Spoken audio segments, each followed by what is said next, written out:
we begin our program, we would like to share some information for how you may turn on Zoom's closed captioning. To access closed captioning on Zoom, please click on the live transcription button on the lower right-hand side on the menu bar of your Zoom screen. Alternatively, you may also watch online at brooklineinteractive.org/live or tune into Comcast RCN Channel 3, where closed captioning will also be available. Again, welcome everyone, and thank you all so much for being with us tonight. My name is Amy Takanami. I use she, her, hers pronouns. I identify racially as Asian and ethnically as Japanese American, and I'll be co-facilitating tonight's forum with Malcolm Cawthorn, who will introduce himself shortly. We will begin our program with a land acknowledgement. We acknowledge that the territory on which Brookline stands is that of the ancestral lands of the Wampanoag and Massachusetts people. We understand that national oppression, economic exploitation, and social oppression are inextricably linked, and that our country's legacies of violence, displacement, migration, and settlement bring us together here today. We also know that this acknowledgement, while key to our analysis of solidarity, in and of itself does not do anything to mitigate or undo the terrors of colonization. To learn more about Indigenous history and present-day Indigenous communities, we recommend the resources offered by the North American Indian Center of Boston. We also want to acknowledge that Ramadan begins tonight. For all who celebrate, we'd like to wish spiritual reflection and connection throughout the month. Thank you all for participating in our land acknowledgement and for attending our third annual Bridge Racial Justice Candidate Forum. Brookline for Racial Justice and Equity, known as Bridge, was founded in 2016 to identify and clarify issues of racial inequity and injustice in Brookline, and to build a multiracial coalition to dismantle structural racism. Our hope for tonight's event is to provide the opportunity for citizens across Brookline to be better informed about issues of racial justice in our community as we listen to how our candidates for Select Board, Town Moderator, and School Committee think, feel, and plan to act on these important issues. Before I pass it off to Malcolm, I just want to quickly acknowledge and thank Brookline Interactive Group, or BIG, for broadcasting and live streaming our forum tonight. And a special shout out to Ann Tice from BIG, without whom we could not have put on this forum. Welcome. As Amy shared, my name is Malcolm Cawthorn. I use he, him, his pronouns, and I identify racially as Black, ethnically as African American. Candidates. We will be running on a very tight, structured schedule tonight. Please understand that this is not a debate with opportunities to rebut or engage in back and forth between candidates. You will have 90 seconds to respond to all the questions asked. And you will also have 1 minute each for your opening and closing statements. Our timekeeper, Max Tanguay, will be displaying a countdown on his screen and will be muting respondents at the end of their time. We will put the questions into the chat where candidates can refer to them, so we won't restate them. We have randomly determined the order of responses for each question to be fair to all the candidates.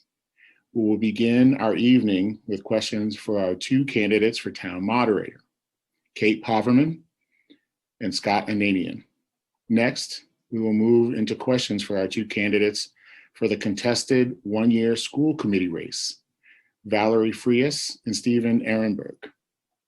We will have a short 5-minute intermission after our school committee candidates, then close up the night with questions for our 5 candidates for Select Board, Miriam Ashkenazi, Bernard Green, Nancy Heller, Zoe Lynn, and Donnell S. O'Neill Sr. Let me say this before we begin. We are not looking for platitudes here.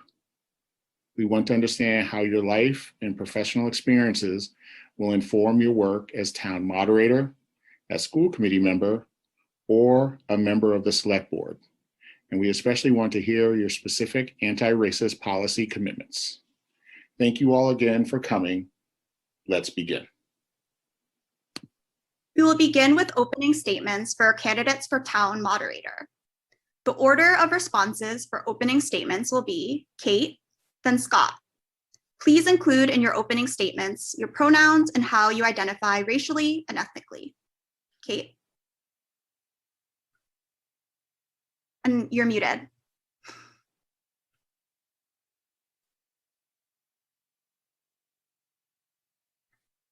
Okay, thank you. Sorry about that. I identify ethnically as Caucasian, and I use the pronouns she, her. As they should, Brookline voters are viewing this election through the lens of racial justice. This includes the moderator's race. Race and racial issues have now divided Brookline in a toxic way. Incivility, disrespect, and hostility have entered town meeting on the floor and online. The moderator can help calm this by more actively addressing social and racial inequalities.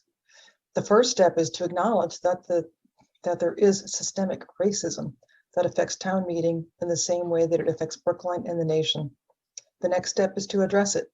As moderator, I will make it clear that town meeting is a place for substantive debate and that bigotry and inequality have no place here. I will seek out constituencies that have been underrepresented. I will proactively reach out to groups like Bridge, the Commission on Diversity, and the Brookline Housing Authority to get recommendations for people to serve on committees. I will proactively reach out to these groups to start discussions on how to address structural racism in town meeting. And then, and this is critical, I will make sure that those new and diverse voices are heard and respected. Thank you, Kate. Scott? Sorry, I have to unmute there. I'm Scott Ananian, he, him, his, and I'm running for moderator because I believe in a town meeting that represents all of Brookline. I identify as white with all the privileges that implies. Between my family and my wife's family, my kids' grandparents, great-grandparents, and great-great-grandparents are all immigrants to this country. One of the first places I contributed, I plugged into town, was on the Sanctuary Working Group of the Commission for Diversity, Inclusion, and Community Relations. I worked for nonprofits and collaborative software for most of my career. Today, I work at the Wikimedia Foundation, supporting Wikipedia. There's a lot we can do to make town meeting run better when careful attention to inclusive social process is facilitated with modern software. We can clear away barriers and make our town meeting more truly accessible, more truly representative, more truly equitable than it has ever been. I brought 18 warrant articles to town meeting myself, and I've used that experience to help others with over a dozen of their articles or motion working to ease their paths. My campaign for moderator continues that work in the service of others, as my endorsers will tell you, helping to remove barriers to entry and being an ally when needed to ensure others are fully heard.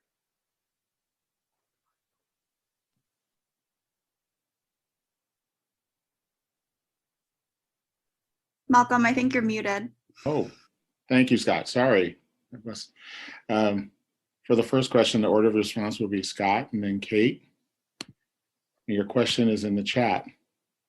How do your racial and ethnic identities influence and affect your work for racial justice? What are your blind spots and how will you be holding yourself accountable? Scott. Hi. So I briefly touched on this in my opening statement. I have a very mixed family, but when people look at me, I'm white, and that gives me a lot of privileges, and I am very aware of that, and I believe that that to some degree that blind spot is the important part of that question. Being aware of where you have privileges and what you can do, sometimes to use those privileges in the service of others is important. I've already publicly pledged to have a nomination panel to advise me on any appointments the moderator makes. And I've got a large group of friends who I trust to tell me as well, because there are blind spots. I know from other research that when you try to name panels or hire people from, implicitly, you've got this implicit bias with your own social network. And so I rely on really broadening that with a group of diverse folks to cover those blind spots, to let me know when I'm not seeing stuff, and to make sure that we can spread the net wide and get all the talent that's in this town and make town meeting and the committees that the moderator appoints look more like the town itself.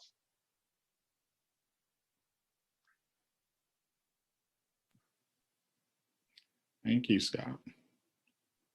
Kate, same question. Okay. I think it's obvious that as a white woman, I am privileged by my identity. So I think that hopefully recognition of that privilege will make it more passionate for me to work for racial justice. One of the things I'll say in terms of the question about racial and ethnic identity, I think that gender identity is also important. I have been discriminated against as a woman. I've been told to be quiet when I go into boardrooms, and I've had my friends who are people of color treated the same way. The discrimination work I've done has been for people with AIDS. But back to racial and ethnic identity, the blind spots, it's an iterative process. It is something which we learn as we go along. So for example, before I started thinking about Moderator and how to reach out to people as Moderator, I thought, okay, you ask who you know. And then I realized you have to dig deeper, ask those you don't know, dig to the different constituencies, such as Bridge, such as the Commission on Diversity. And that's the way you will access people who are not represented fairly. And that's how I will fight my own blind spots, by hiring people who look just like me. Thanks, Kate. The order of responses for our second question will be Kate, then Scott. Given the huge amount of influence that the advisory committee has in town meeting, how will you ensure a racially diverse and representative advisory committee membership? What factors do you believe explain some of the challenges in achieving a racially diverse and representative advisory committee? Well, part of it is exactly what I said. The advisory committee has a lot of white people and skews older. So when you go out and try to find people, you ask the same constituencies. You ask the people you've been working with, who are often of the same ethnic age makeup. So that's why it's so important to reach outside those. And as I said, one of the main factors will be trying to reach the underrepresented constituencies, the minorities, the ethnic groups. I think that the way to do this is to reach out, advertise as much as possible. And also I plan to have a panel in terms of interviewing people. I think the challenges in getting a diverse committee has been lack of knowledge of the opportunity. People just have not known that there's an opportunity open on the advisory committee. And if you don't know about it, you can't apply for it. So communicating that is really critical. Beyond that, there are huge, there's some barriers to working on it, some of which are structural. So for parents, allowing remote participation will help that. But it's been problematic because also it takes a lot of time to be on advisory committee. So you have to do a deep search in terms of finding both ethnic diversity and the rest. Thanks, Kate. Scott? So I'm going to pick up where Kate left off there. One of the main barriers to advisory is the structure of the committee. The workload is untenable for many people in our town, especially working folks. It's not right for us to go out to underrepresented groups and put the burden on them to be represented. That's something that we see all the time. One of the important things here is to restructure the work of the advisory committee, especially the subcommittees, to make the workload less. Folks can pitch in when they are able, and so we can meet people where they are. Remote participation is part of that, so that it removes some of the barrier of moving. But really, you have to attack the root of the problem there. There's also a critical mass element. Folks don't feel safe when there's not a critical mass of those underrepresented voices. So when you're being named to be the token person on the advisory committee, people don't want to do that. You have to have real commitment to making meaningful change. And then finally, I'll just note that I have personal experience on this. I've been trying to fill a spot for the way advisory is currently structured. There's an open spot for precinct 10, and I've been going out trying to find folks to more diverse and inclusive folks to fill that spot. And so I know that these are the problems: time commitment, safe space. These are the problems that you need to solve in order to actually get the voices that we want to hear in the advisory committee.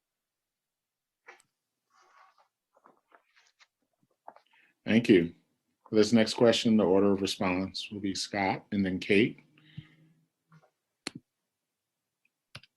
Question is in the chat. The role of the moderator is to be impartial. How will you balance being impartial with using a racial justice lens? That's a really good question. So, I have put warrant articles through myself, and I've been an advocate, and I've worn that hat. And I think that record speaks for itself as to my values and what I consider important. Now, the impartiality is a different role, but you can trust that I will use those same values to administer, the same value that I place on fairness and in making sure that people's voices are heard, and that making sure we actually address all the needs of the town, and that the priorities reflect the town's priorities, are the same values that I will put into place as a moderator to administer the process fairly. Again, the important thing is that folks get is a consensus building role, right? Feels that they've had a fair share. Again, like I said, go out to where people are. Moderators being impartial. It's not an issue of whether something comes out the way you want or not, because you shouldn't have a view. You can't be an advocate. And by not being an advocate with treating people equally, important for the moderator to, people can't participate unless they know about the opportunity. They won't participate unless they feel welcome. And as Scott pointed out, if you're a token, you're not going to feel welcome. There has to be more than one person in the room who looks like you for you to feel comfortable. I think that it's difficult, and it's difficult for me to see exactly how to address the major issues and the barriers for communities of color without talking to the people who are affected. That's why I need to reach out to Bridge and talk to them about how to address structural racism in the town. I don't personally experience it, so I don't have the best ideas. I need to be filled in on the facts and get the ideas from the people who are experiencing it as to how best to address it, and then use the knowledge I have of town government to improve participation and knowledge of what goes on there, how to access it, and to meaningfully participate. Thanks, Kate. Scott? And you're muted, Scott. Thanks. I'll start by saying town government is a closed club right now, and there are folks who like it like that. So to the extent that you need to know certain magical words in order to file a warrant article, or know where the meetings are, or know who to talk to, that isolates folks in our town, communities of color, and there are certain people who are willing to leave it like that. So the first step is throwing open the doors wide. We have a number of ways we can do that. One, I think, is education. Our high school is one of the more represented places in Brookline. In our school system, we have Medco. We have an accurate, it's a public school. Everyone is in there. We have a cross section of Brookline there. I want to start young. I want to have middle schoolers and high schoolers adopt warrant articles and see the process through from the beginning to the end, because you need to empower them so that they can see themselves in those roles, and their parents can see themselves in those roles. You have to go out and meet them where they are. And the last, I'll just say, I think you also have to be an ally. You have to be known to be a friendly, kind face who wants to help you do what you want to do. And folks have seen me do that at town meeting, to speak up, to push forward an issue that a quieter voice has, but is timid about putting forward, or to echo something. Sometimes just say the right procedural language so that someone who is ignored when they first said their statement actually gets the attention they need. So folks have seen me do that. That's what I hope to continue to do.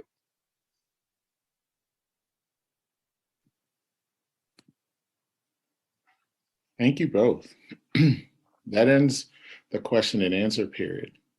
We'd like to give our candidates an opportunity to make a final statement.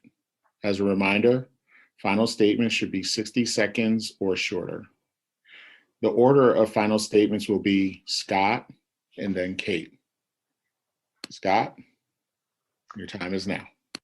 Great, thank you. And thank you for this forum. It's great to talk about these issues.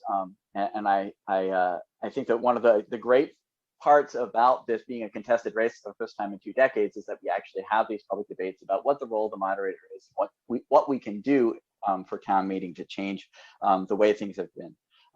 Town meeting was founded in 1705 as this grand democratic experiment that everyone in town was the legislative body for our town, but for over 2/3 of that time, less than half of our town was actually represented.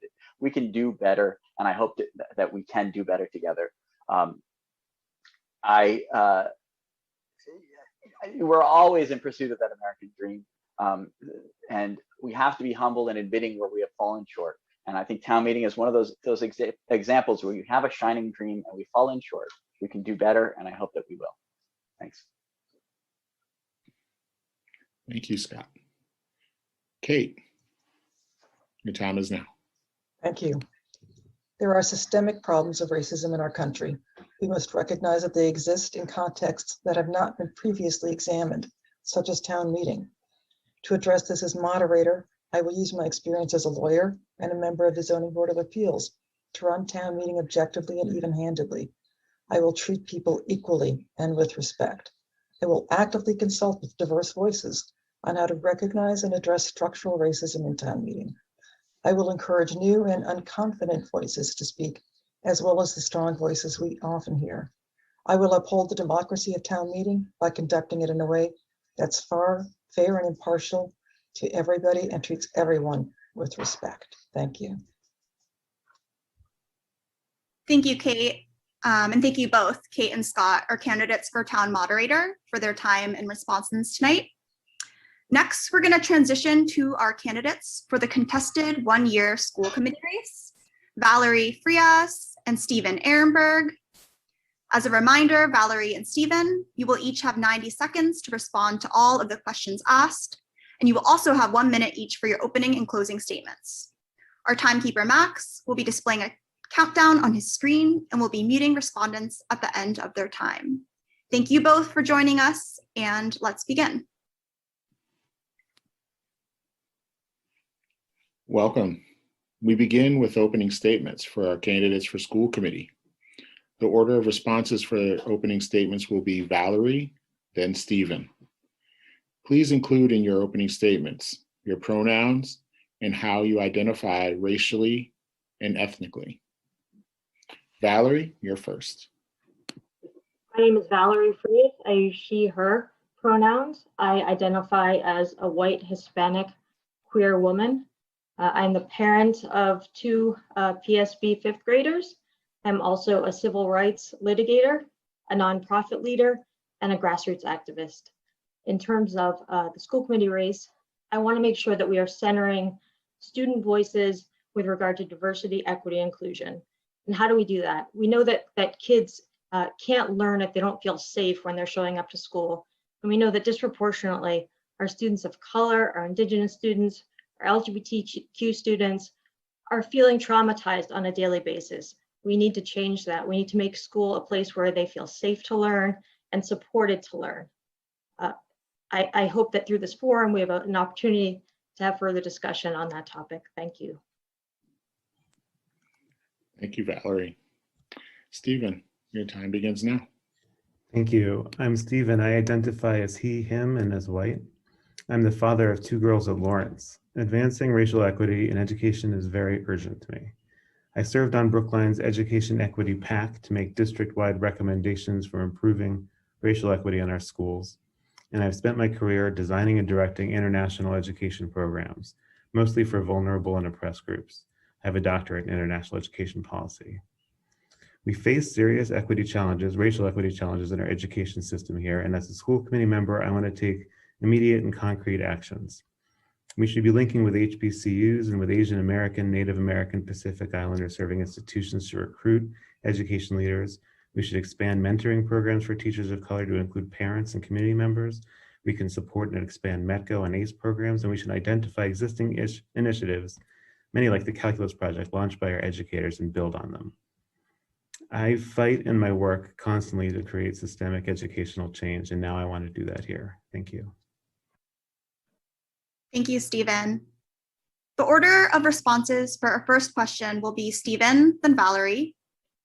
How do your racial and ethnic identities influence and affect your work for racial justice? What are your blind spots, and how will you be holding yourself accountable? Thank you. I am a cis white man, and in my work in East Africa, Central Asia, and East Asia, I've worked entirely with communities of color and with groups that have had to struggle to have their voices heard. I see my responsibility as a white man in these programs to, first of all, listen, and second of all, be humble. And when I feel that I have a strong understanding, only then can I try to advance a contribution. I also make sure in my work to advance on programs leaders of color, and to make sure that for my programs that I've worked on, that the voices in the community themselves are the ones that are seen, that are heard, and that lead. Holding yourself accountable, of course, is a lot trickier. I try to be open to all feedback. I try to be welcoming of people who work closely with me when they want to participate. And I have a strong consensus building orientation in my work. I tend to work with very disparate factions and have to bring them together to achieve a space where educational progress can be made. So presenting myself as a welcoming and supportive voice is critical to being able to do my job well. Thank you, Stephen. Valerie? So while I identify as white, Hispanic, and queer, the thing that most people see is white, and that comes with it a lot of privilege. I'm the daughter of an immigrant and saw my relatives discriminated against, and that informed me from a very young age in terms of their interactions with law enforcement, with schools, with workplace discrimination and harassment and bullying. So that personally has informed my commitment to social justice. My blind spots and how I would go about addressing those. Students and young people at the Boys and Girls Club where I volunteer have been the best teachers for me on my blind spots. Kids are always the best way for me to learn about where my blind spots are in terms of how I show up to support them. As a school committee member, I would actually go out to the community to make sure that I was getting diverse voices heard. So I'd be at BHA housing. I would go into all the schools. I'd be in the neighborhoods and talking to people of color, low-income folks, to make sure that those voices were heard, not just during an election cycle when we're asking for their vote, but in off cycles when we are there to support them and to bring community together and build those coalitions. I've done that in my previous work in affordable housing. I've done it in my litigation on behalf of racial and ethnic minorities, and I will do it at the school committee.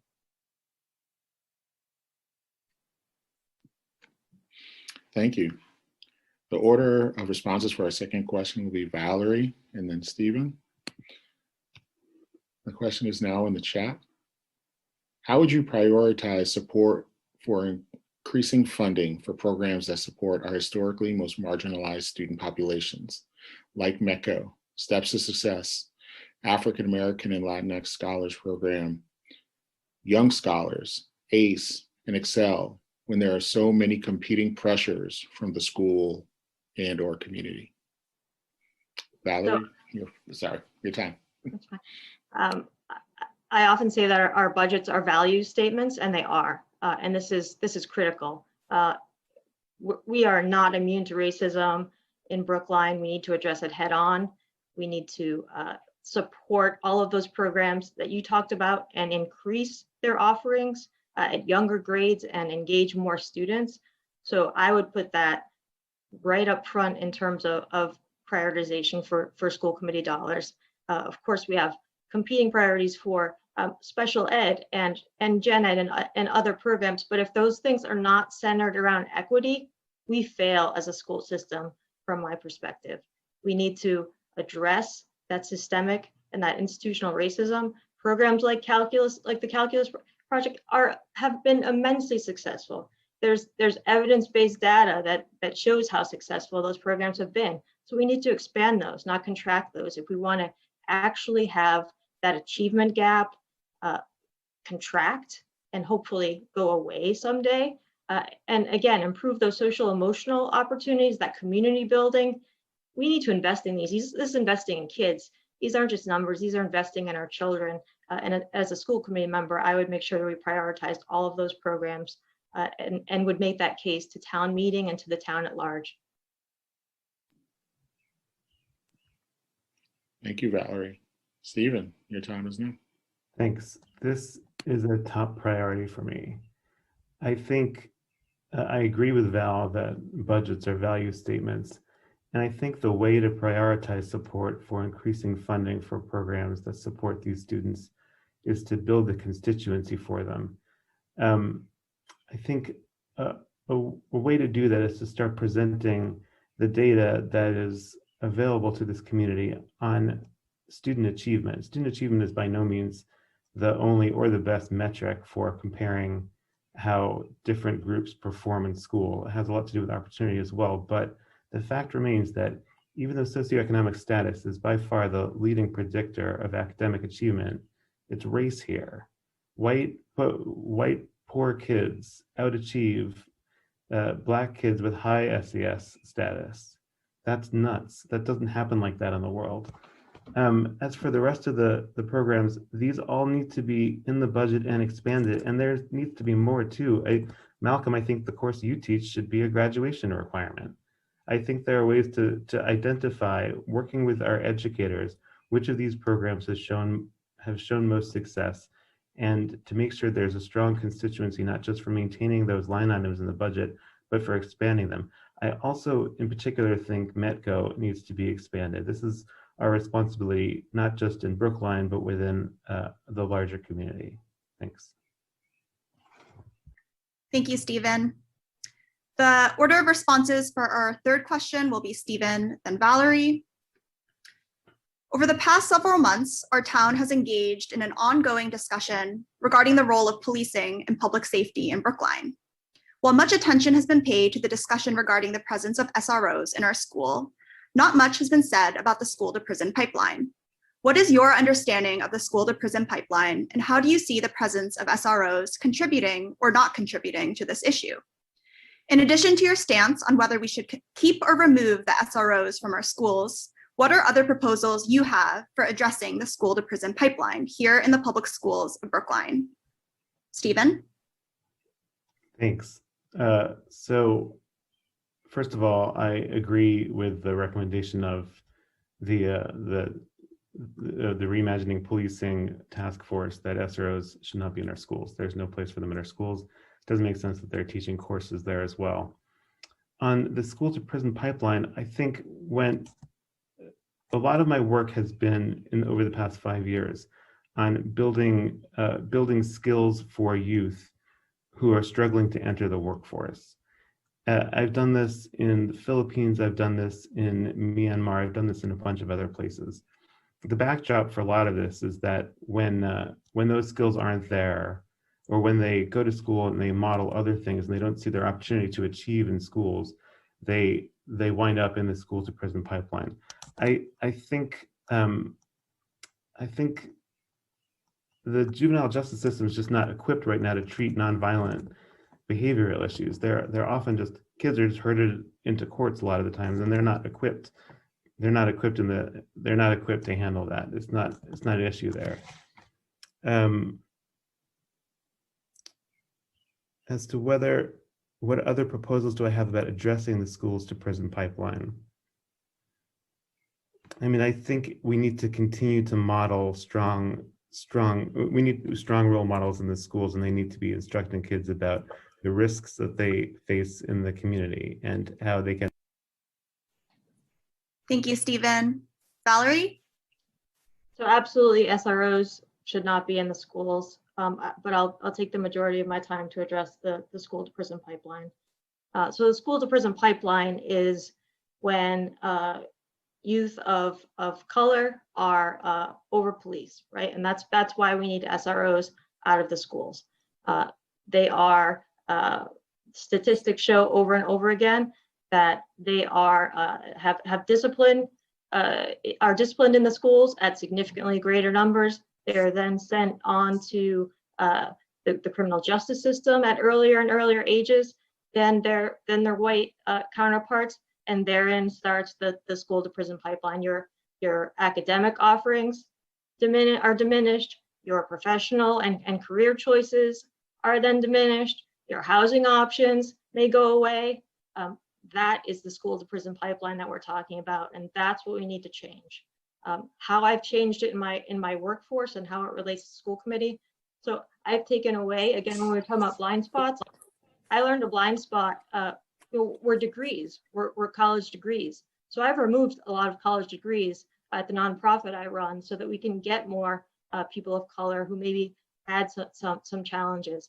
And we need to make sure that we have that support for those kids and that we make sure that we are not diverting them to a disciplinary action when they in fact need some social support or some academic support.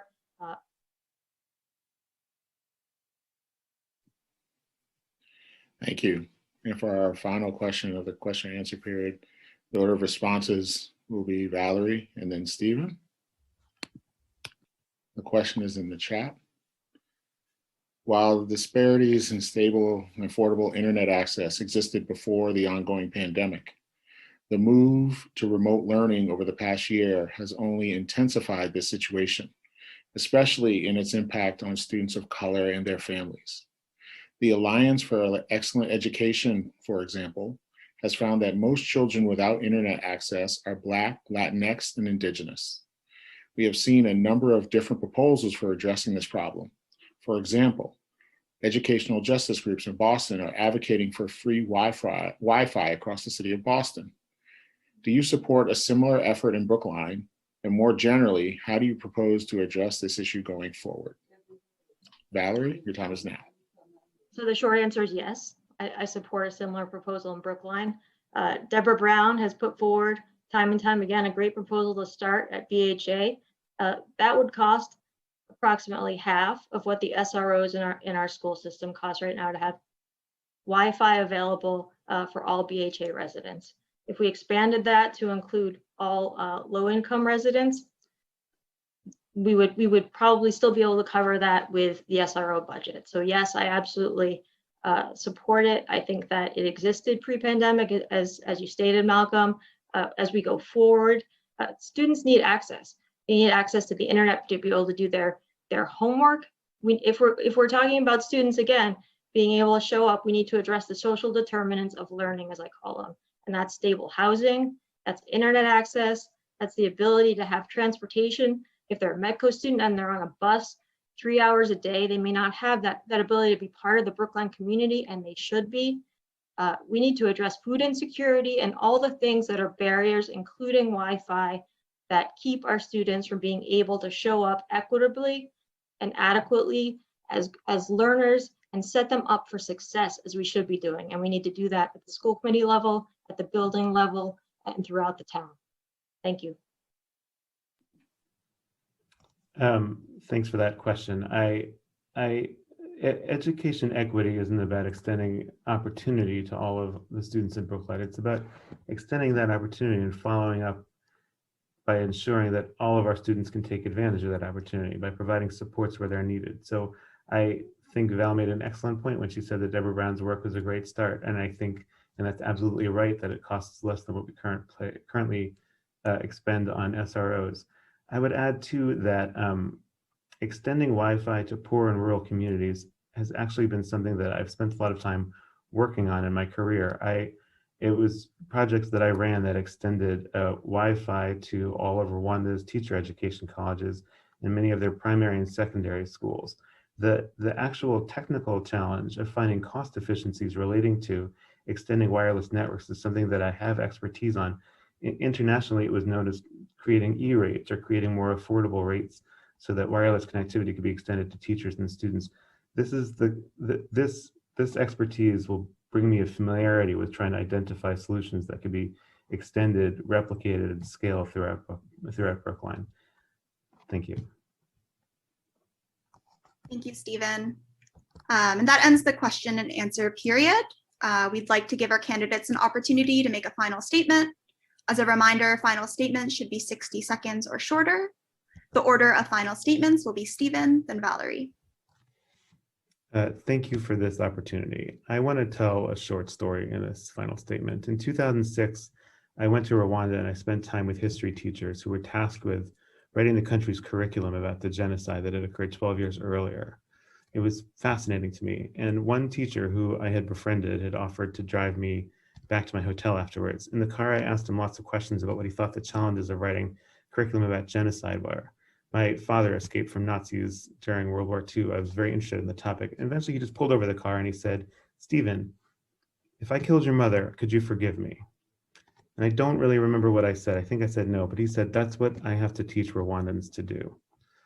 When he said that, I had what felt like a flash of understanding at the immensity of his task. And I'm telling you this story because when I think of anti-racism in the US, I draw from that flash to imagine the immensity of the anti-racist project. I know my obligation as a cis white man is to listen, to be humble, and to contribute where I can. And as a school committee member, I want to contribute to improving racial equity in our education system. Thank you. Thank you, Stephen. Valerie? Thank you for hosting this forum. It's been a great opportunity to have a discussion on such topics of importance in Brookline and across the country. As I said, I've been a civil rights litigator. I ran one of the state's largest LGBTQ organizations. I've been doing work on anti-racism for decades now, professionally and personally. I worked in affordable housing. I've built coalitions. I've worked with diverse youth of color. And as your school committee member, I would bring those experiences and also the knowledge that we are always learning and we always have things to learn, and that in terms of growing that tent, I want to grow that tent and bring new voices who haven't been heard, student voices, young people's voices, those voices that have been heard more recently at the select board and the reimagining board meetings that have been so critical to advancing this work. Thanks.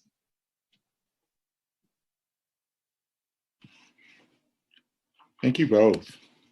We want to thank our school committee candidates, Valerie and Stephen, for their time and responses. Next, we're going to have a short intermission until 8 p.m. before transitioning to hearing from our candidates for the select board. During the intermission, we'll be playing short 90-second clips from each of the 3 candidates running for the uncontested 3-year school committee term on how they plan to use their positions to advance racial justice. Please stick around and listen to their responses. We will begin our forum for select board candidates promptly at 8 p.m. Thank you.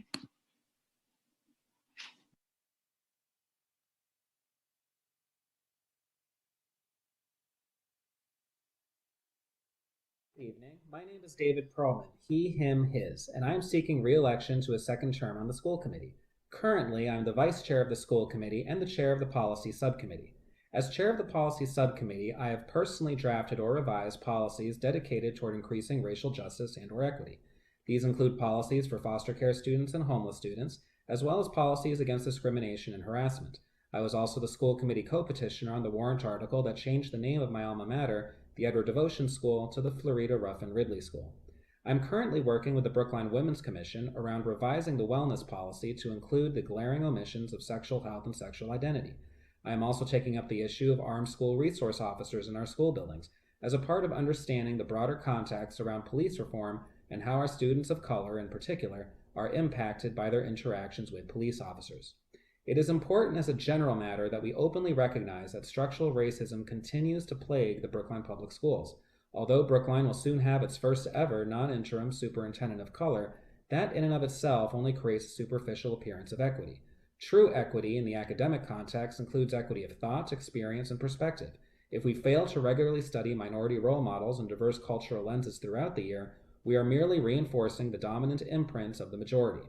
I look forward to collaborating with the public as we work to dismantle systemic barriers of inequality, provide access and opportunity to the marginalized, and expand racial justice and equity. Thank you. Good evening.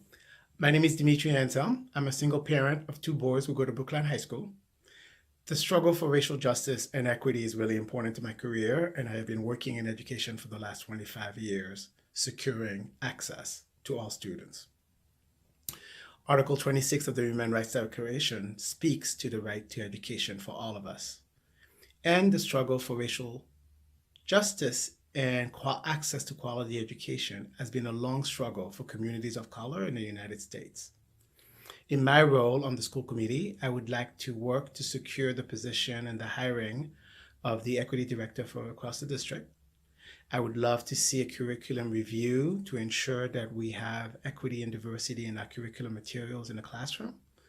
I would like to see a committee also to review the hiring policy of the district to ensure that we're hiring educators of color. And I would also like to see a committee looking and tracking at data to make sure that we understand the discrepancy in achievement, particularly of students of color, and that we have appropriate programming to remedy, to support, and to ensure that all students are able to access success and the joy of learning in the district. Thank you.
There's people crying, there's people lying, there's people dying on our streets every day. We've got to stand up for what is right, knock down the walls in front of us and walk straight toward the light. Change can't happen till you change your mind. Change can't happen if you're colorblind. System's gotta change to heal this time. We see you, hear you, are guilty of this crime. It's systemic, a global endemic. This racial pandemic must end here today. Ships with shackles down below, 20 score and 1 year ago. For these sins we must all atone. 846 is carved in stone. Change can't happen till you change your mind. Change can't happen if you're colorblind. System's gotta change to heal this time. We see you, hear you, we're guilty of this crime. Protesters marching down Main Street.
Welcome back, everyone.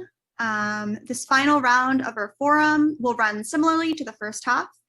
Our 5 candidates for Select Board, Miriam Ashkenazi, Bernard Green, Nancy Heller, Zoe Lynn, and Donnell O'Neill Sr. will have 90 seconds to respond to all of the questions asked, and we'll also have a minute each for their introduction and closing statements. As we did in the first half, we will have a timer running for each of your responses, and we'll be muting respondents at the end of their time. Bridge has randomly determined the order of responses for each question to be fair to all candidates. Thank you all again for joining us, and let's begin.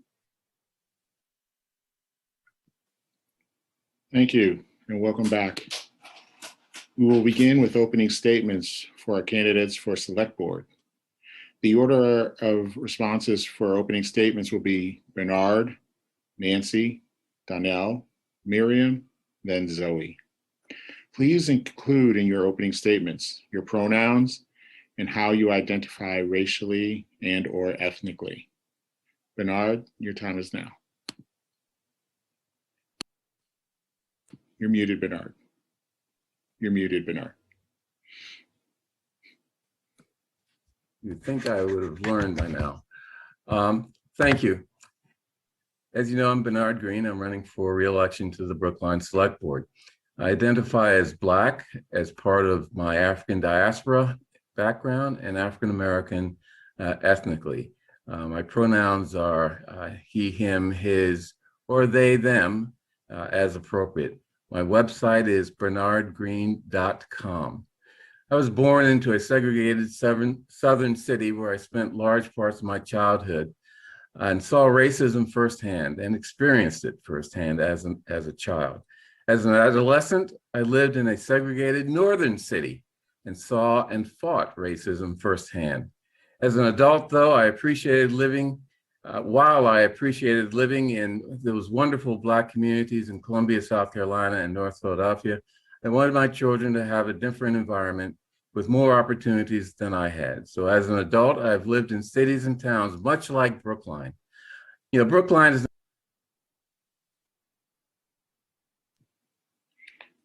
Thank you, Bernard. Nancy, your time is now. Thank you. I'm Nancy Heller, she, her, hers. I identify as Jewish Caucasian woman. I will tell you that my background has very much influenced my positions on racial equity. I grew up in a segregated community, Galveston, Texas. I never went to school with a child of color. Even when Brown versus Board was decided on May 17th, 1954, it wasn't implemented for more than a decade later, during which time my very progressive parents fought to and advocated to have integration. Many experiences as a child. One that I'll tell you is that I rode the bus with my nanny, a woman of color. I went to the back as she did. The bus driver tried to force me to go to the front, and I refused. I refused to be bullied by him. Thank you, Nancy. And please remember, you have 60 seconds and Max is running a clock. Donnell, your time is now. Thank you, and thank you for having this forum. Really appreciate it. Donnell O'Neill Sr., town meeting member from Precinct 4. First of all, let me get my phone number out, 857-243-3602. Once again, it's 857-243-3602, and it's DonnellO'Neill.com. Please reach out to me if you have any questions. I've lived in Brookline for 41 years, my whole entire life. Oh, I'm sorry. He, him, his, him. I identify as Black American. I'm adopted, so I don't know any more than that. Back to Brookline. So I've lived there my whole entire life. I've worked in this town. I am a CNA, certified nurse assistant for Spalding Rehab Hospital in Cambridge on the pulmonary unit, working with ventilators and trachs and getting people ready for it. Thank you for this time. Appreciate it. I'm watching the clock. Thank you. Miriam? Thank you. I'm a cis white female who uses she, her, hers pronouns, and I identify as Jewish. I am the parent of 2 Black middle school children, and I'm a first-generation American and the daughter of a refugee. For 18 years, I worked in global humanitarian response. There was a disaster in a low-resource country, I was usually there. Then I became the parent of 2 kids of color, and my whole life experience changed. I admit that I had no idea how deeply embedded structural racism was in this country. I did not know my own country's history, and I own that. And I believe strongly in know better, do better. And that's what I did. I was so profoundly affected by this. I retired from medicine. I went back to school, got a master's in public administration, and focused my studies on anti-racism work. I am now the program director at the Institutional Anti-Racism and Accountability Project at the Harvard Kennedy School of Government under Professor Khalil Gibran Muhammad. Thank you. And Zoe. Hi, I'm Zoe. I identify as white Caucasian and use she, her pronouns. I'm running for one of the 2 select board seats on the May 4th ballot. My area of expertise is leading transformational change on tough issues in the public sector. In Brookline, we have a number of really big issues, complex problems that need strong leadership if we're going to begin to tackle them in a meaningful way. We're confronting painful issues around racism, which we will talk a lot about tonight. We're part of a regional housing crisis that impacts our diversity in town. We're part of a global climate crisis that's impacting our most vulnerable populations around the globe. We have a structural deficit that impacts our ability to really have meaningful, equitable programming in place and to build that programming out. And we can do a lot better to be inclusive and caring of our most vulnerable and all Brookliners. I'm running for select board because the challenges require strategic, inclusive, and collaborative leadership, and that's what I'll bring. Thank you, Zoe. The order of responses for our first question will be Zoe, Miriam, Donnell, Nancy, then Bernard. How do your racial and ethnic identities influence and affect your work for racial justice? What are your blind spots, and how will you be holding yourself accountable? Zoe? Thank you. I actually want to start this conversation with what happened today in Minneapolis. So, without crying, another Black man was shot by one of our public servants. And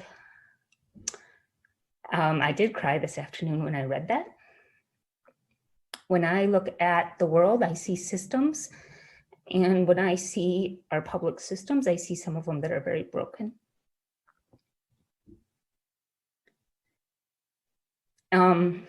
I use my white privilege to infiltrate these systems. I've spent my life figuring out how these systems work and how you transform them under very complicated situations and with people that sometimes have a hard time with change.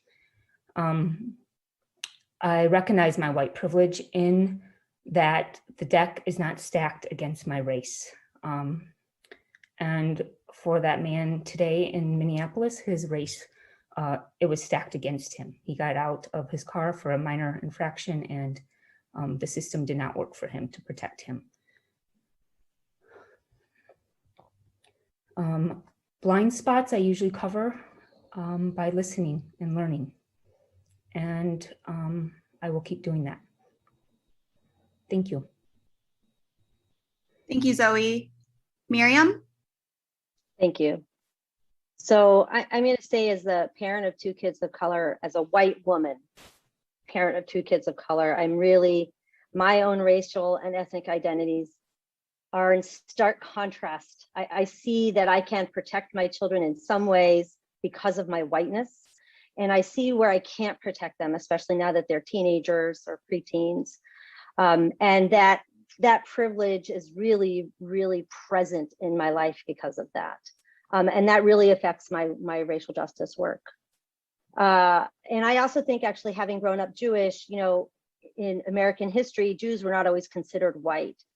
They were often also included in some racial covenants. And I think it's important we think of that shared experience and we don't use that as an off-ramp to stop having the hard conversations about racism and race. I want to talk about blind spots for a woman for a minute. So I think it's called a blind spot because by definition, we don't see it. And so I want to reframe that question, and I want to say, how do I overcome my blind spot and advocate for racial justice? And I think it is by being able to listen, admit I'm wrong, to step aside from being defensive and saying, okay, I didn't see it that way. How can I do better? And understanding intent and impact are really different things. Thank you, Miriam. Donnell? Thank you for this question. I've lived in Brookline. So when elected on May 4th, I would be the only select board member who is Black, has lived in this town their entire life, worked in this town, gone to school in this town meeting member, AC, and have two Brooklynians coming up behind me. My lived experience alone gives input at that table that hasn't been there before. It's what's been going on is there's been an outlet of we haven't heard. Well, we didn't know. We don't know. So the person, if people who cannot really identify because they don't have the lived experience here in this town, how are they supposed to help solve the problem of race in this town and actually breaking it down? I'm so grateful for Bridge. Before y'all came along, yeah, it was little individual voices who were speaking up, and now it's a coalition, and we didn't have that before. So more, my blind spot I would say would be to reach out more to organizations and groups like Bridge to help move the agenda forward. What we need to see done forward. Thank you. Thank you, Donnell. Nancy? Thank you. As I mentioned before, I've had some experiences being on the other end of the segregation issue and not wanting to leave someone whom I valued in a disparaging situation, and I refused to move to the front of the bus. I've also had experiences myself dealing with anti-Semitism. At camp, I was asked why I didn't have horns if I was Jewish. This is a real experience. I mean, these things happen. My family suffered a lot. McCarthy tore after my family. So it's been a situation where I feel, and I don't think I've felt a tenth of what people of color feel, but I have felt disparaged. And I have vowed always to treat people with the utmost respect and not to, and to be colorblind as much as possible. And I'm not sure that is possible. We talk about blind spots. I think Miriam is correct. That blind spots are the things you can't see. So the best thing to do is to ask other people, you know, are you being fair? Are you? Thank you, Nancy. And last, we have Bernard on this question. And Bernard, you're on mute.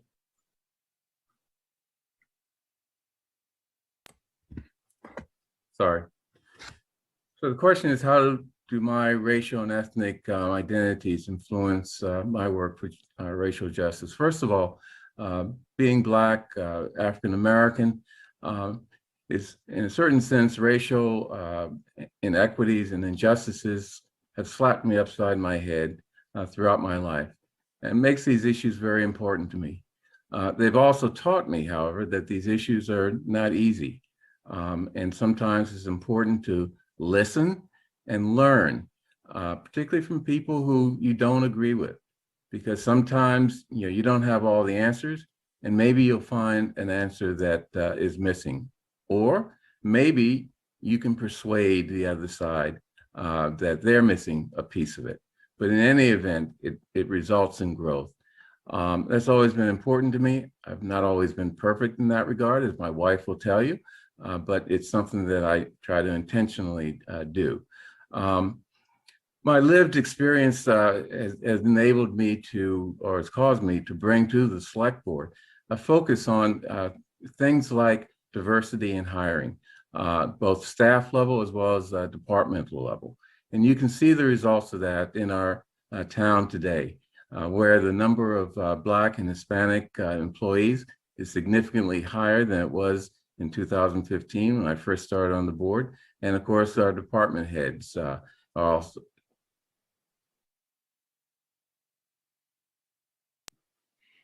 Thank you. For our second question, the response order will be Miriam, Bernard, Zoe, Nancy, and then Donnell.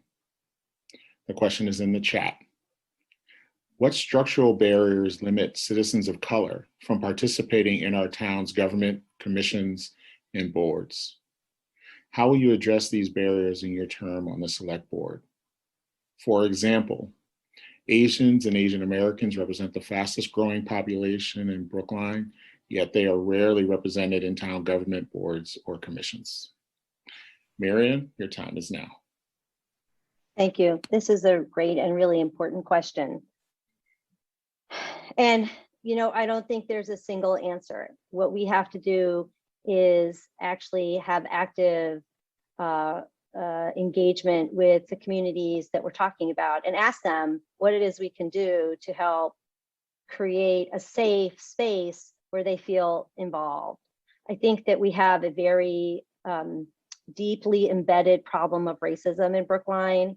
And I think until we remove the value judgment of that and just admit that's it, that's the truth, and start talking about it honestly and how to solve it, then we're always going to be alienating those who are most affected by the racism.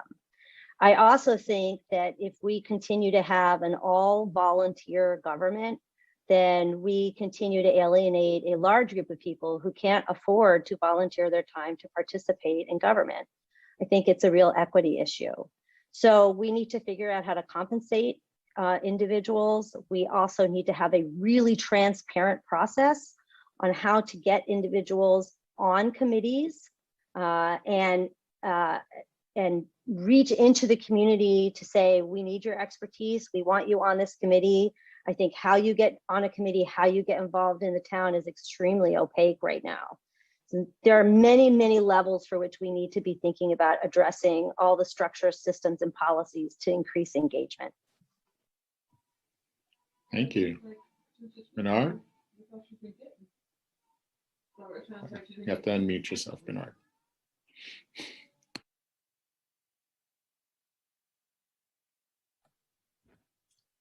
Sorry again.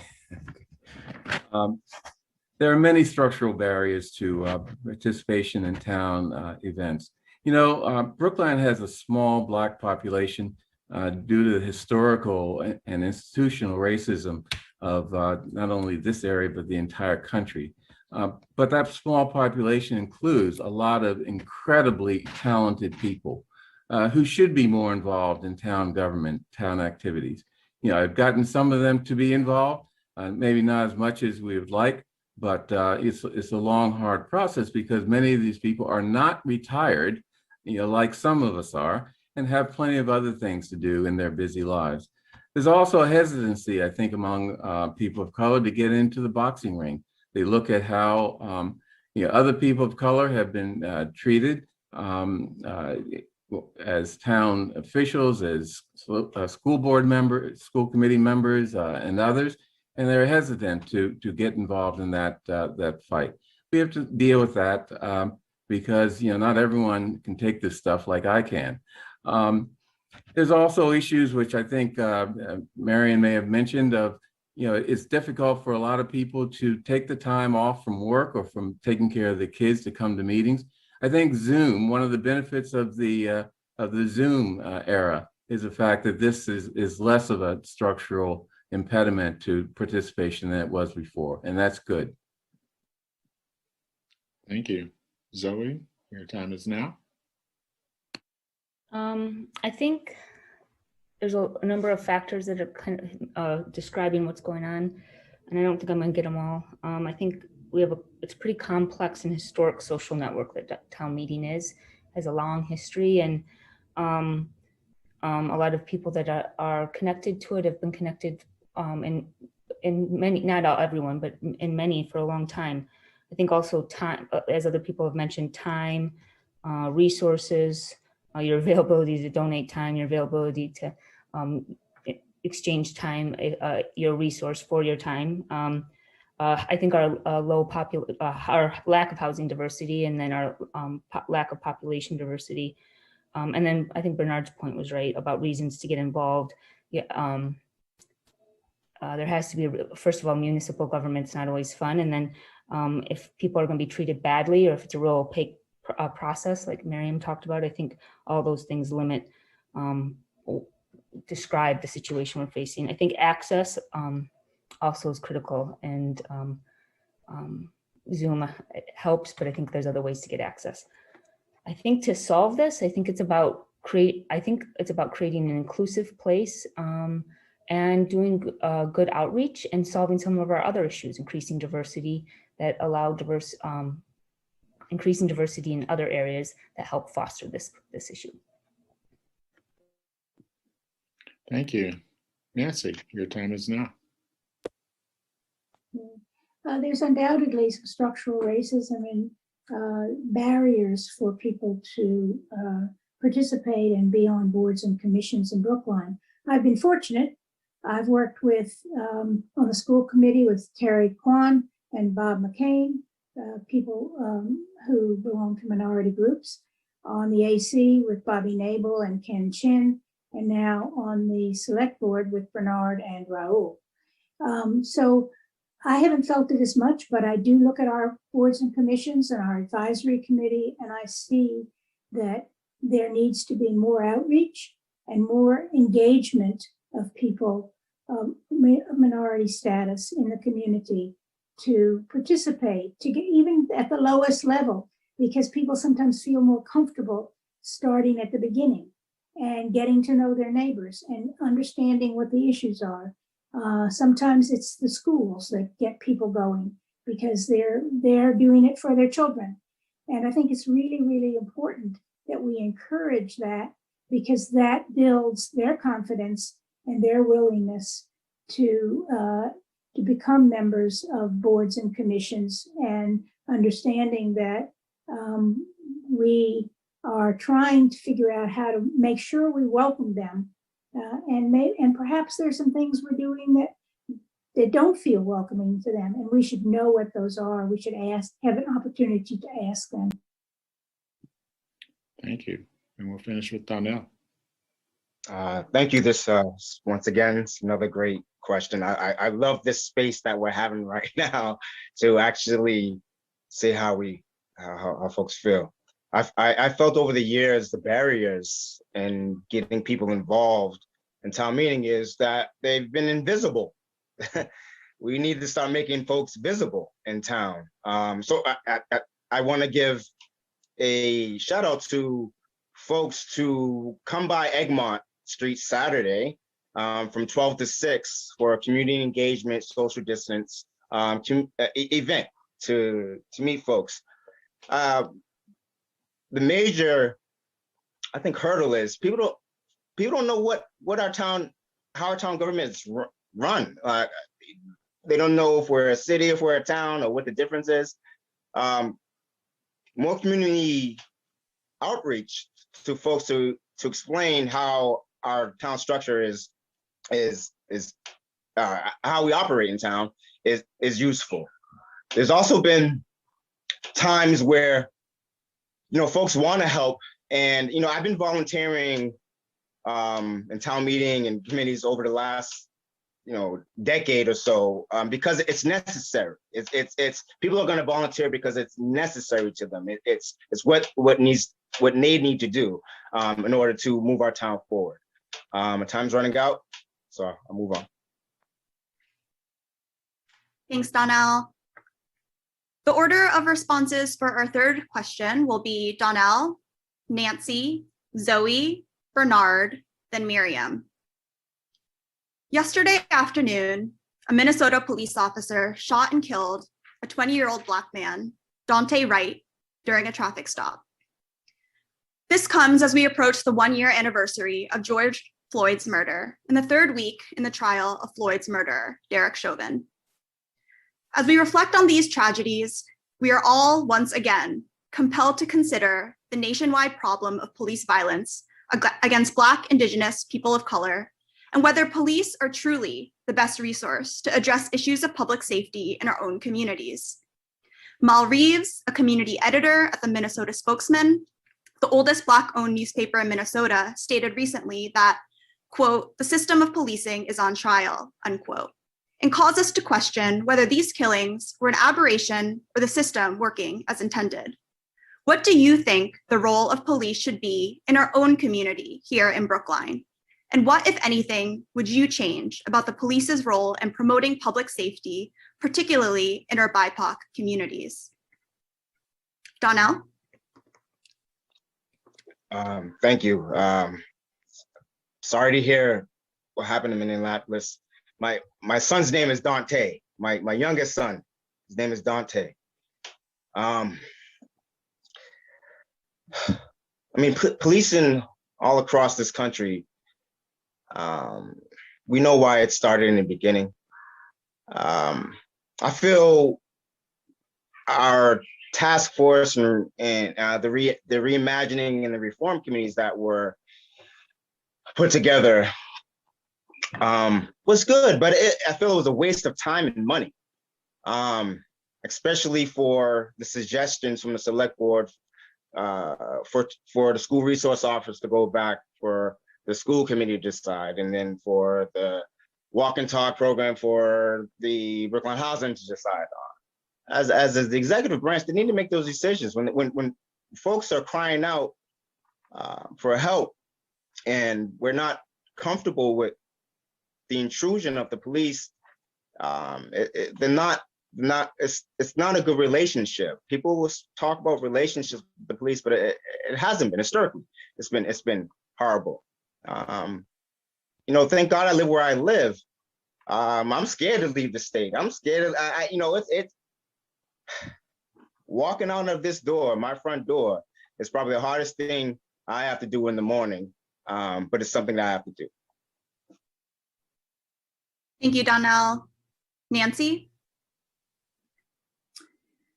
Certainly, that's another tragedy. Obviously, the state of the city of Minneapolis is, got a huge problem. Derek Chauvin was a monster. He had 14 or more disciplinary actions against him before this incident with George Floyd. Clearly, the way that the police are dealt with in that town, in that city, is abhorrent. But let me turn to Brookline. I remember when I was on the school committee, and we worked with the police department to keep kids from the prison pipeline, as we talked about a bit before. And we had some success in that. The police were there. They understood that they were there to help these usually 12 and 13 and 14-year-olds, maybe 15. They were there to help them and help them deal with the problems, and they and their families. And we had some success with that. And I think that we need to continue that kind of thing with our police force. The police, I think it's a mistake to isolate them and to let them do only this job of fighting crime. They need to be involved. Thank you, Nancy. Zoe?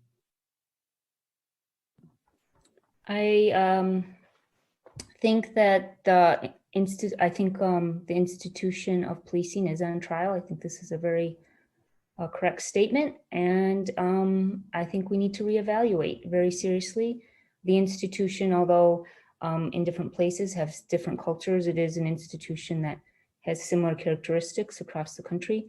I think the reimagining, I think in 2020, the world gave public leaders clear marching orders that these disparities cannot continue. They're not working for us. And we saw that with the number of people that came out and spoke and walked the streets.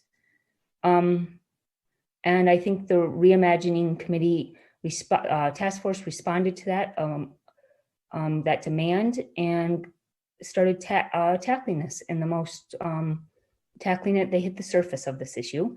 And yep, I think the reform, I've heard Raul talk about reforming and reimagining. I think that is right. We need to reform and reimagine. I think the reform committee did got it right by bringing the public servants into the conversation. And I appreciated that part of that work.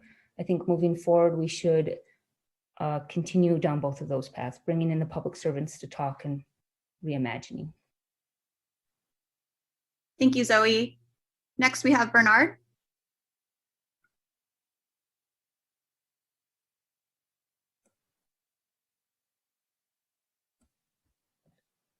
Thank you. This killing in Minnesota does in fact bring into question the role of policing in American society. I would say that you're looking at it from the standpoint of my son, who's in the 20s, but I know him, and I know that just hearing about these events as well as others has been very traumatizing. And we have to recognize that the trauma that people feel, even here in Brookline, when things occur, halfway around the country, is very real, and we have to deal with it. But we can't be naive about policing, or in this case, traffic stops.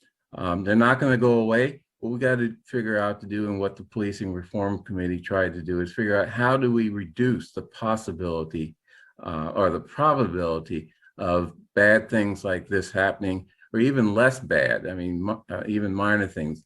The probability that these things happen to as close to zero as possible. That's a difficult job, but that is our job, because the cops aren't going away, not in this country, and we have to figure out how we can make sure we incorporate them positively into our community. Community policing is one way of doing that. We've done that in Brookline. I think it's been very successful. And where that has been done across the country, we've had better results than in places like Minnesota. Thanks, Bernard. And last, we have Miriam on this question. Thank you. All systems work as intended. So the policing system is working as intended. If we want a different outcome, we need a different system. I don't subscribe to the bad apple theory of policing. This is a structural problem, and Brookline is not immune. This is why I fully support the recommendations of the Reimagining Police Task Force. We should not have armed police officers in our schools. We do not need to over-police the housing, the BHA. We need civilian oversight of the police department. We should be thinking about how to remove policing from traffic stops, and we should adopt the CAHOOTS program. We need to follow Maryland and remove protections for police officers for crimes they commit on the job. They should be just as accountable as everyone else should be. And this isn't a gray area for me. This is really important. Historically, policing in the United States was meant to keep people, poor people and people of color, in check, in line. And we have the system we built. So we want something different. We need to build a new system. Thank you. Thank you all. For the final question, not the last part, the order of responses will be Nancy, Zoe, Miriam, Donnell, and then Bernard. The question is in the chat. Over the past year, we have seen examples of local and town governments leading the way with progressive racial justice policies that have yet to be seriously considered on a federal level.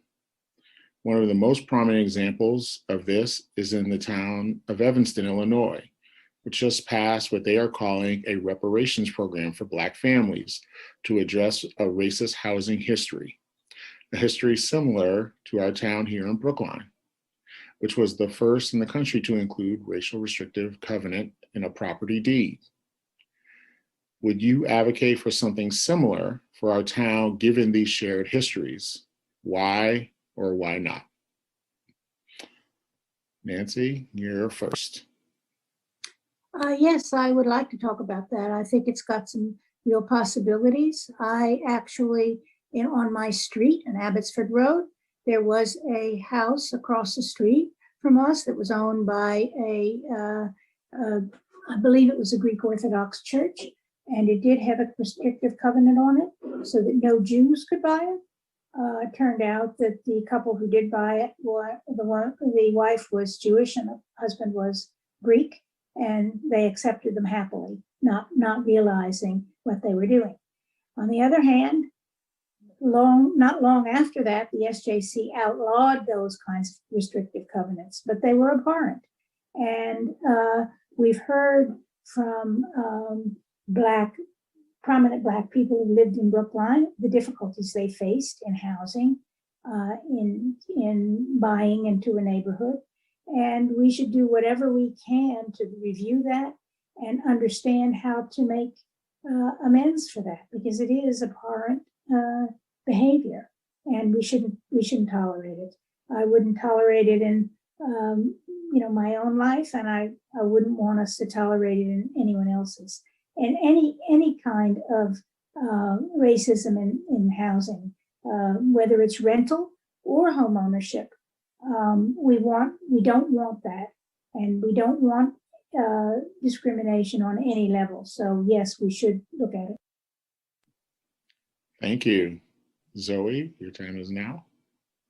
I think Nancy made some good points there. I appreciated her remarks. I think to add to that, I would, as a select board member, host, I think it's time for the government to host a racial equity and inclusion, racial justice, equity and inclusion forum. I know we've had them in the community. I think the select board, it's time for them to lead that.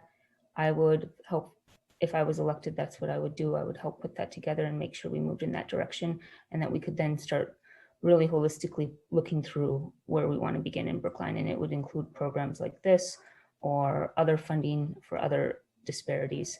I think prioritizing would be the key part of that. Where do we want to begin, and how do we want to start, and how do we want that to work with other issues that we're taking on, maybe in policing and other things.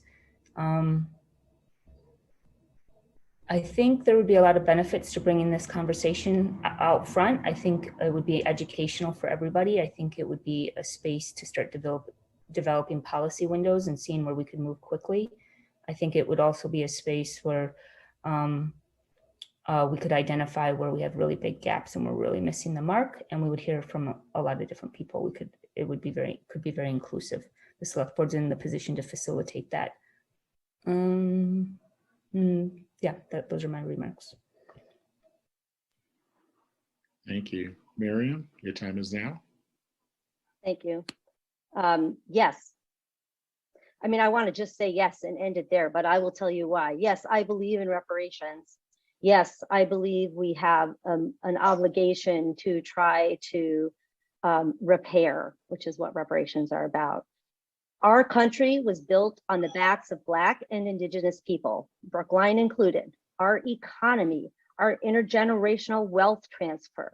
We stole land, used bodies, and prevented communities from gaining wealth and power. We are morally obligated to do what we can to remedy that situation, and reparations is a way to do that. I think we should do everything we can to explore how to reduce the wealth gap, and housing is a very important way to do that, because how do Americans gain wealth? Through housing. And this is why redlining was such a destructive policy, and why it was so important in creating huge gaps in wealth, health, education, all of the social determinants of health. So I'll say it again and again, I am fully in support of reparations. I would love to see Brookline do something similar to what's happening in Evanston, Illinois, and in other cities and towns across the United States. Thank you. Donnell, your time is now. Thank you, Malcolm.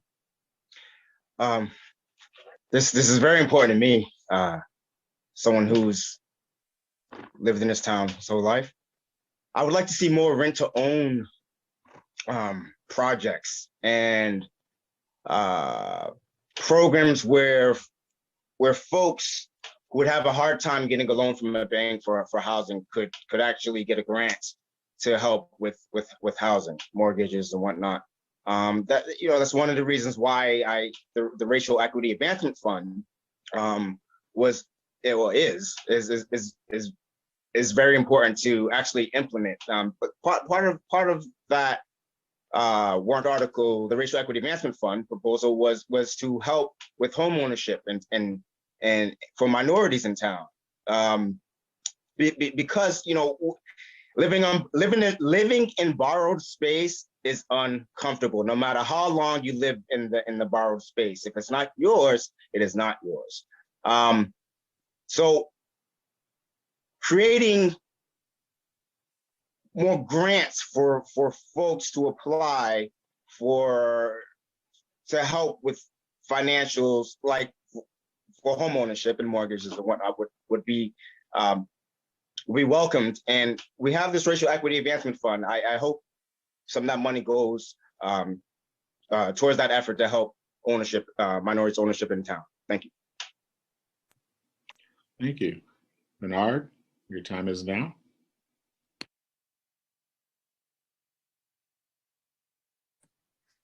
Someone keeps turning off my mic. Okay, reparations and the Evanston model. Yes, I think this is an issue that has to be addressed. It's a problem, not just in Evanston and Brookline, but this is the American pattern.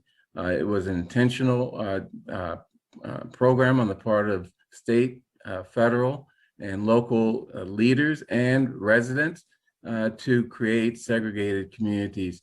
One in the inner city for mainly Black residents and one in the suburbs. It's a personal issue for me. I can talk about how our inability to move into Levittown, New Jersey, and thank goodness we didn't, meant that my family, had the wealth of a row house in North Philadelphia instead of what is now a very fancy, nice community in Willingboro, New Jersey, as it's now called. My wife's family also owned a house in Roxbury. House next door to it was lifted up and taken to Newton. You can compare the theft of that family's wealth by comparing the house in Roxbury with the price of the house in Newton. So this is a real issue. How do you fix it? That's where the difficulty comes in. Clearly, it probably is going to be a federal solution, unless you want to increase taxes here in Brookline to pay for such a program. Thank you, Bernard. And thank you all for your responses. That ends the question and answer period for our select board candidates. We'd like to give our candidates an opportunity to make a final statement. As a reminder, final statements should be 60 seconds or shorter. The order of final statements will be Zoe, Donnell, Nancy, Bernard, then Miriam. Zoe? Thank you. I'm going to close out with saying that leadership and the type of leadership we need cannot be distilled in 60 and 90-second clips. And I hope that that our Brookline electorate folks that show up to vote on May 4th and before, I hope they understand that what we need is some real serious change, and that you need to evaluate the candidates on other skills and commitments and abilities to navigate a very complex and historical town government system, to build consensus so we can start moving forward to deal with our structural deficit, to deal with these things so that we can actually have meaningful change on racial justice and environmental justice. My website is votezoeforbrookline.com, which everyone knows, I'm sure by now. And I hope you come to a session where we have longer than 60-second clips to talk. Thank you, Zoe. Donnell? Well, I appreciate these little 60-second clips for giving us this opportunity because we haven't had this before. Some folks don't realize that. So what I'd like to say is, I'll bring balance to that select board. Okay, point blank. I have the lived experience, the governmental experience here in town, and I've proven, have shown that I know how to work with everyone to get the job actually done. I'm tired, and I've said this before. I said this the other night. I'm tired of singing "We Shall Overcome Someday." I'm tired of singing "We Shall Overcome Someday," and the people who are in that seat to make the change happen now instead of later are not doing it. So with your vote on May 4th for Donald O'Neill, I promise to move things forward for everyone. Thank you.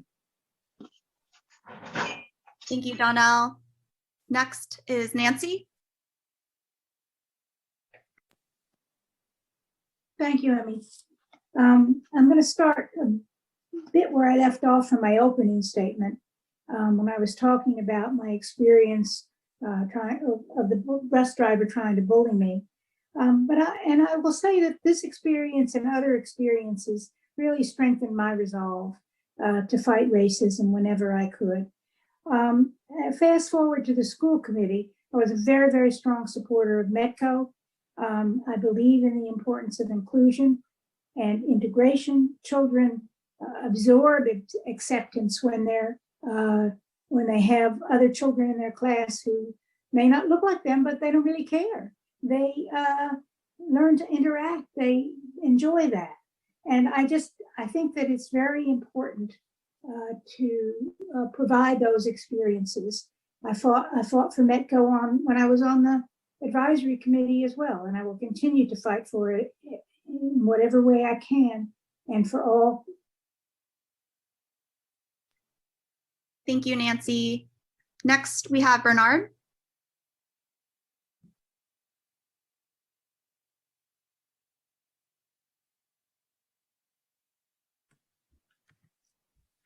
Thank you.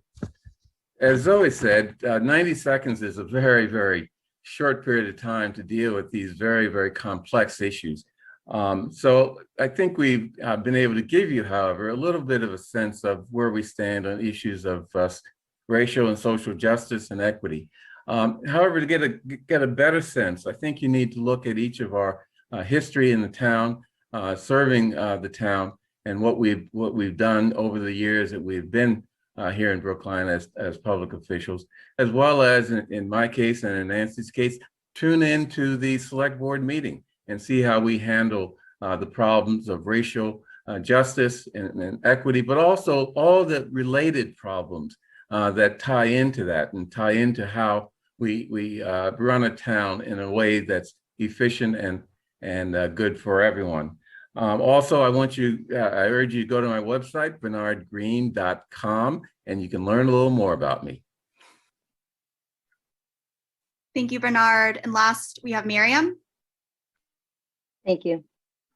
I am running on a platform of justice. This means that all of our choices have to happen through historical lens of race equity. Nothing we do now is divorced from what we did before. This justice lens has to overlay all of our thinking, and that is a core tenet of my professional and personal life. There is no magic answer to racism in this country, I wish. We are all working together to try to find a way forward, but we must center anti-racism and anti-racist action and thought in order to do this. We must be okay when we mess up and say, know better, do better. We must actively listen and engage. And we must every day try to be anti-racist. This is how I try to live my life. And this is the lens I would bring to the select board. Check out my website, miriamforbrookline.com, and learn a little bit more too. Thank you very much for showing up today.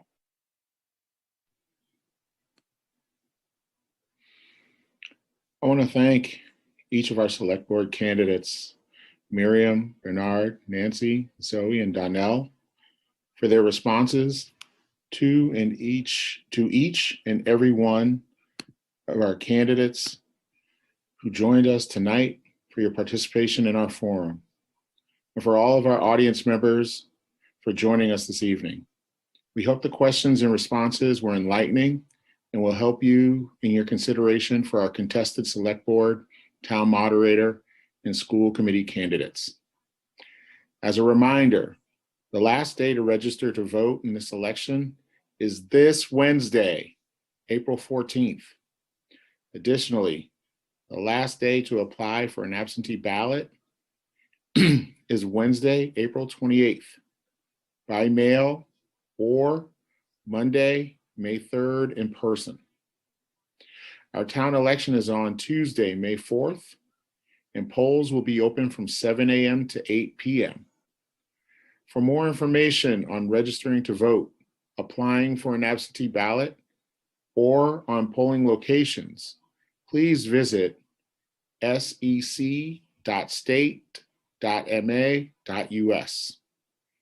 Thank you all again for coming tonight, and good night.